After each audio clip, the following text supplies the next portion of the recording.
Your division, 154. You know, Crawford, he's fighting for a title next week. How do you think he would do against Fundora?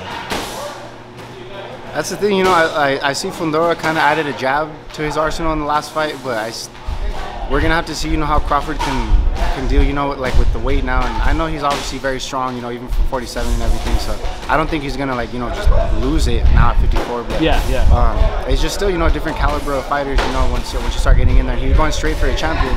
So, you know, they're going for it, and that's one thing, you know, we're going to have to see how he carries everything at 54. But he's a super intelligent fighter, man. He's strong, you know, and everything. But stylistically, without seeing him at 54 yet, I'd probably lean towards Crawford, you know, just off his ring IQ. I feel like he could pull that one off. Did you ever work with him, like at the Top Rank gym? You guys ever spar or anything? No, I've had a conversation with him. Yeah. And that was it. You know, I saw him one time. I went to see Shakur spar. I went to go watch some of his work, and then Crawford was there, and we had a little conversation, you know, about the Fundora fight and all that stuff. But I haven't had the chance to work with him yet. Did he try to wrestle you? Nah, man, nah. Okay. That's not for me, bro.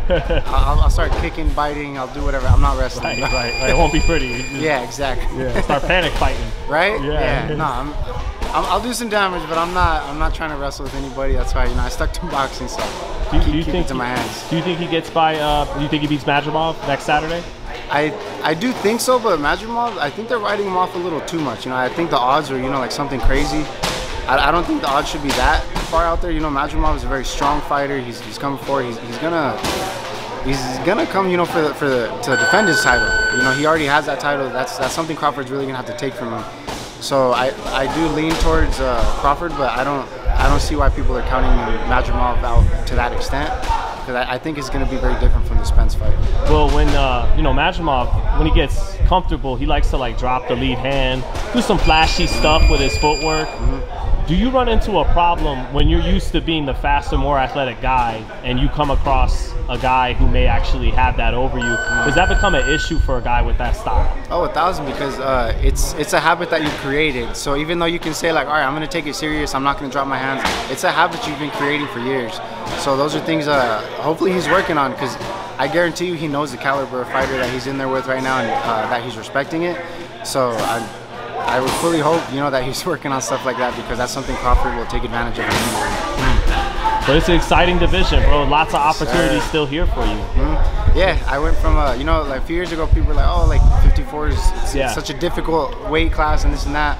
And I said, why not? And then you guys saw me at the top of the division. You know, now, you know, I had these last couple of defeats, but, you know, we're still in this. And that's what I love about 154. This is a weight class that you can say everybody's fighting everybody right now.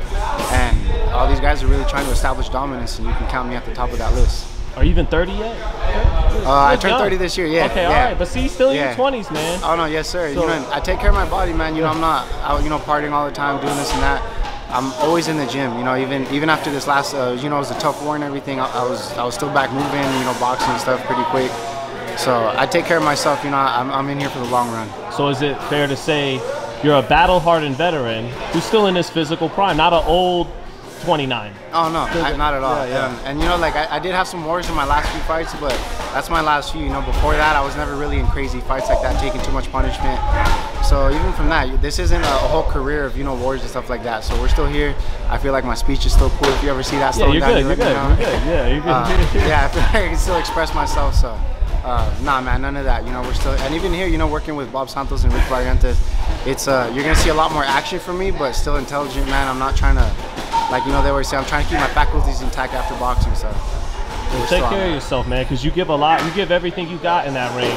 We don't ever want you to get too much for too long. Oh, definitely, man. You know, so just wait till you see. You know, we're gonna, I think, establishing more dominance in the next few fights. That'll even just be taking less punishment just off the dominance alone. So that's why I said, man, I'm super excited for these next fights. I can't wait to show out. So just stay tuned, man. But yeah, definitely we're in this for years to come. Best of luck to you, brother. Yes, sir. Thank you. Man.